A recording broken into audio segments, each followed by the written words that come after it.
Hello my friends and welcome back to another Overwatch map overview with me, JC, your buddy John Chalant, for those of you wondering how to pronounce the channel. And today I am going to get things started again as we always do with Farah. She seems to be the one most mobile and capable of doing things. I guess I should just go ahead and turn her fly ability always on so I don't have to worry about it. But anyways, here we are. We're checking out the new place and it's pretty cool. You spawn up on attack zone in Junkertown. I'm sure I'll be prone to calling it Junkertown from time to time, as I will be wont to do, because it rolls off my tongue that way. Roadhog Spike, awesome. You can destroy this. It is destructible. Trust me, have fun with that. Outside the door, the main door, is where you will find the payload. Now, this whole map is kind of different. It's 3 parts, like a lot of payload pushes, but the first part is a 1A and a 1B, I'd like to say. The high ground exit isn't anything special. It just brings you around to here. And the low ground exit takes you along a long flanking path if you want to take the long flank, or you can come through either building. There's nothing out the left door over here, but as you can see, you can work your way through here if you want to kind of get behind anybody who's poking there. Or you can kind of, some people can get up here, like I could get up here and then drop over the top. Lucio, for example, amongst others. Widow, example, amongst others. But as you can see, it's got a bunch of interesting little angles and hidey holes and cover and all of that good stuff as the offense is moving along on the payload from here. Now, I didn't start the match, so it's not going to go anywhere, but what you are doing is moving the haul.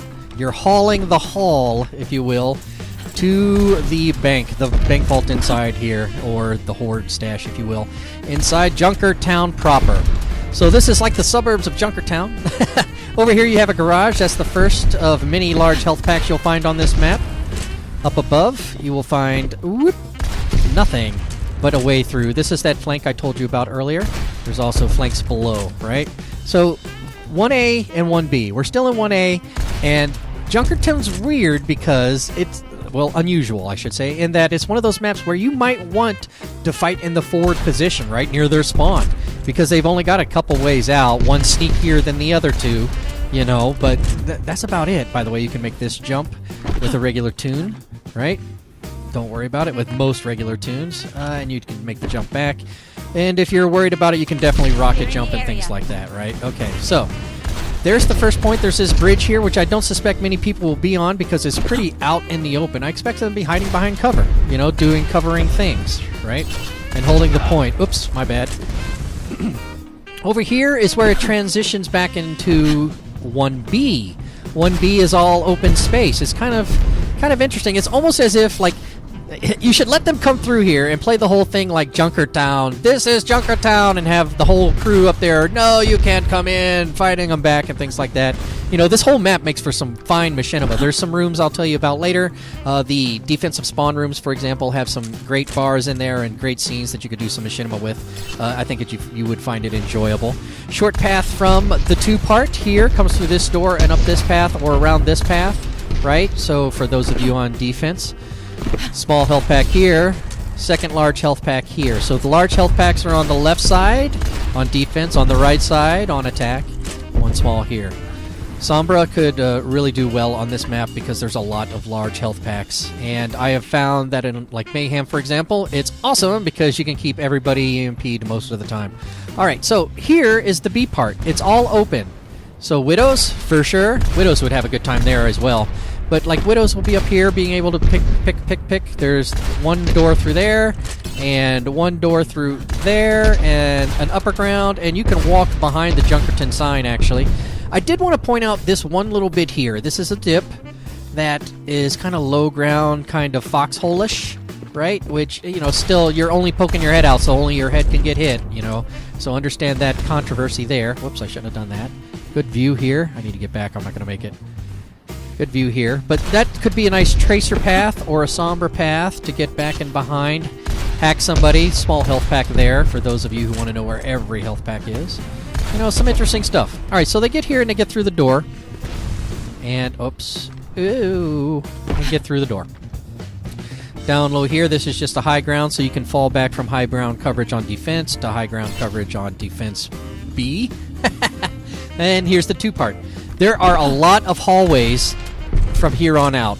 I would suspect Doomfist would do quite well I suspect McCree would do unusually well in the hallways just because of his stun ability. Large health pack here. There's another large health pack in that room, which is the way back to the spawn area. You know, anybody who would, Reinhardt, anybody who would do well in a hallway may, as opposed to people who would not, yeah, I would say, should take this kind of long right-hand route through the corridors, or the short route through the corridors. The payload, however, will go along here. Health back. Health restored. Health restored indeed. Back in here is the spawn room. This is a little junker area spawn room. There's a large health pack I told you about. That's a bar down there I told you about. Great machinima opportunities down there, I would say. Let me go and show you this middle area a little bit.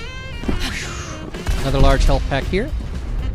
So you have the large health pack down below there, and down below here, and right in through there, and then only Widow gets the small one there, up there, right? Alright, so the car comes along here. Those are all hallways back to the spawn room. Hallway shortcut through the high ground over here.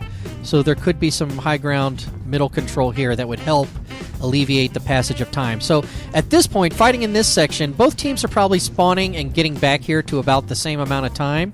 So this middle section won't become quite as poignant, but in the next section, I think it will be.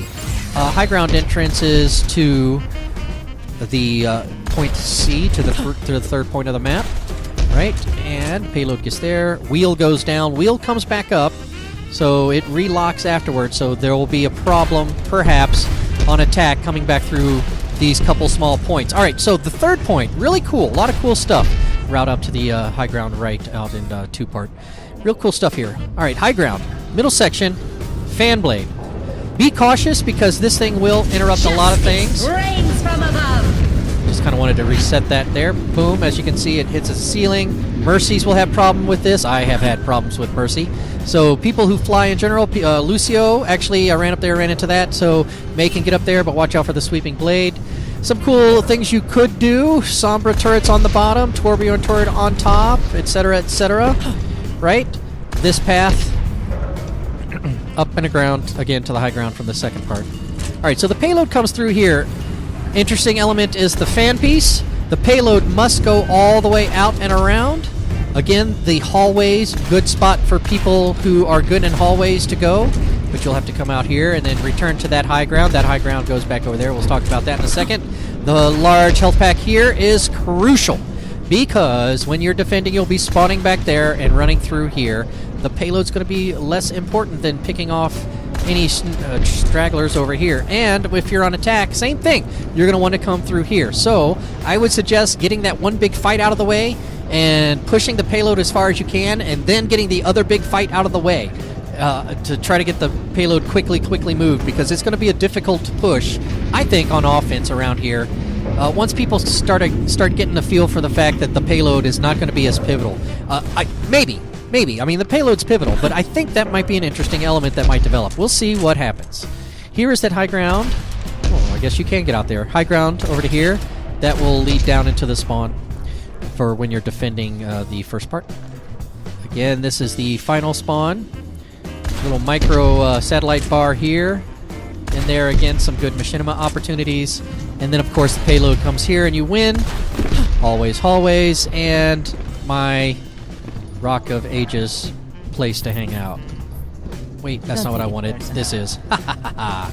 So, ladies and gentlemen, that is my overview of the Overwatch map, Junkertown, aka Junkertown. I hope you've enjoyed it. If you found it informative and helpful, do you think all of those health packs are going to help you? Give me a thumbs up. If this is the type of content you'd like to see in the future, or perhaps you'd like to watch one of my new UI new barats, then by all means, please do consider subscribing to this channel for more content just like this. Until next time, however, thank you very much for watching, and I'll see you again real soon. Bye-bye!